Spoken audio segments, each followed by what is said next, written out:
Next up is the Battle Royal.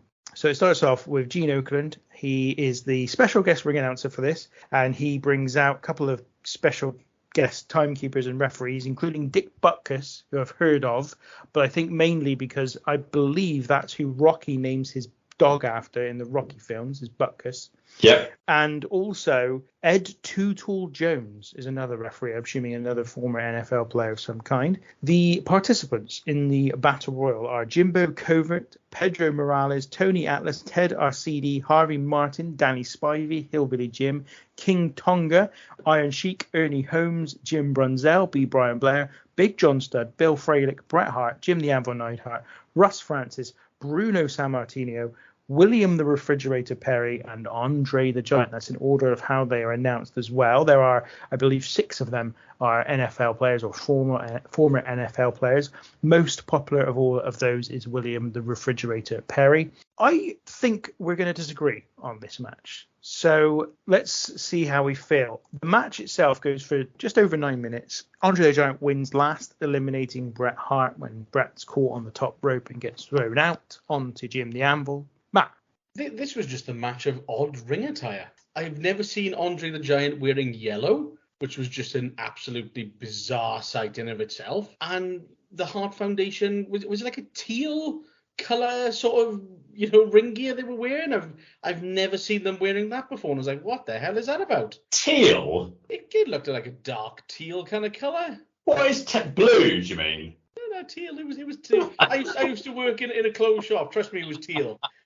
Yeah, but what's funny is having gone there with the teal, he then backed right off with the dark teal. I'm expecting him to go, oh, is it a teal? Is it maybe an aquamarine? No, dark teal. I mean, what a letdown after the original kind of teal shout, which I was like, okay, we're going to get some proper like deluxe paint color names coming in. It goes for dark teal. What a letdown. I literally can't hack it, man, because at the moment we're about to get some decorating done. So my wife has taken to ordering every colour green. They're all green. They're not apple blossom. And I come home from work and there's 7 different paint colours just on the wall in the hallway. I'm like, we've got the whole house the same colour. You could have done that somewhere I don't have to see it. But every day there's a new thing. Oh, the toilet downstairs is half painted blue with like a little thing. Just leave it alone. Maybe actually that's teal. Actually, I was about to say, yeah, nice teal. A lovely teal. You should definitely see that to your partner, Stephen. You should definitely go, oh, that's a nice teal. I will do, yeah. You know what, though? That's not even the worst of it. The worst of it is when you've got 55,000 shades of white. I mean, what is that about? That's just ridiculous. So I would say that this is less a teal than a Savoy blue. I don't know. I'm just making it up. I'm just finding different shades of blue now to see if I can. I was with you, Stephen. It's blue. It's blue and black. Blue. The blue and black. My note is Bret and Neidhart in blue tights, which was grating, is my note on that. Well, I've got teal, but there you go. I just found it just a really odd sight not to see them wearing the sort of classic pink. So that was just odd. I'm not a big fan of battle royals. It's just not my cup. Like even with the Royal Rumble, like I do tend to think that's something slightly different. But battle royals, I don't tend to find them the most interesting in the world, and I've no interest in the NFL. So like this one in particular, if ever there was a battle royal that if I wasn't reviewing for this show, I would have skipped it.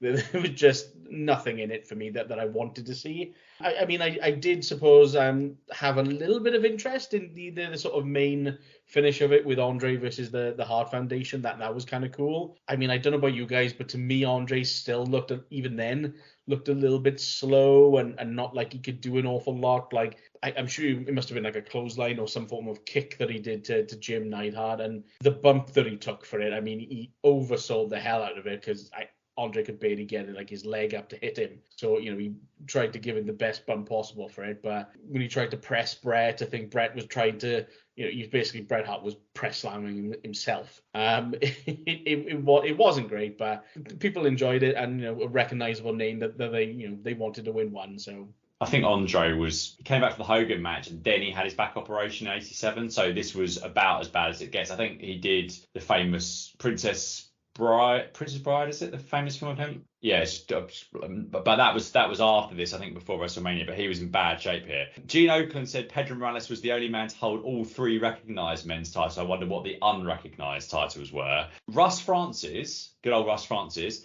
has the distinction of being on the 2 worst wrestling shows in the history of planet Earth, and that's this and Super Clash 2, which I also covered for this podcast. So thank you very much, Ben. Poor Bruno, being wheeled out for this rubbish. He looked lost. I bet he hated it. He kept trying to engage with people. Just dismal. Basically, he eliminated the Iron Sheik, but the camera managed to miss it. And him being thrown out after an eye rape by John Studd must be one of the low points in the history of the World Wrestling Federation. One of the plus points was Ernie Ladd on commentary. And he was on commentary on a UWF show I just watched in November 86. Obviously, he was flicking between the two a little bit at this point. And I did find William the Refrigerator Perry's thong-style all-in-one swimsuit, which showed a little bit of buttock, rather arousing, as his trousers were slightly lower. And to be fair, the crowd loved absolutely everything he did. Russ Francis, going back to him again, why did he decide that black pants and a white vest was a good look for WrestleMania? Ridiculous. Andre's elimination, Neidhart, was one of the worst things I've ever seen. But to be fair, the crowd ate this up. And I think the NFL players was probably quite a big deal. So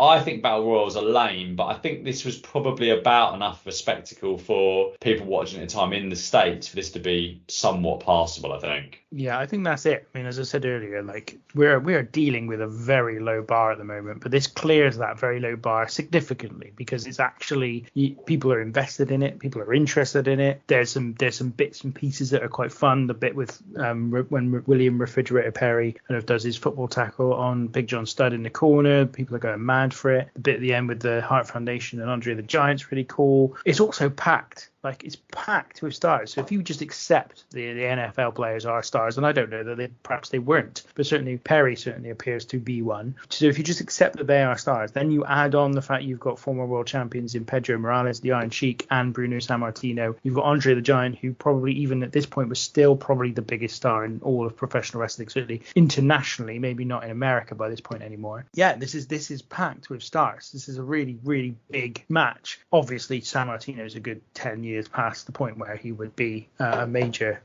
thing, but ultimately I quite enjoyed this. But again, he had a very low bar to clear, but it did mark for me a distinct upturning quality at the halfway mark, which we desperately needed. Something didn't have to be a brilliant wrestling match, but it was at least something you could kind of see some fun in, kind of enjoy. I think that's the thing about battle royals. I think they're usually not very interesting, but you have to really work hard to make them particularly bad. I think battle royals, they just pass, they're just kind of, oh yeah, fine, and as long as you give them a tiny bit of kind of thought in terms of the end of the match, you're usually all right with them, I think, and that's what I found here.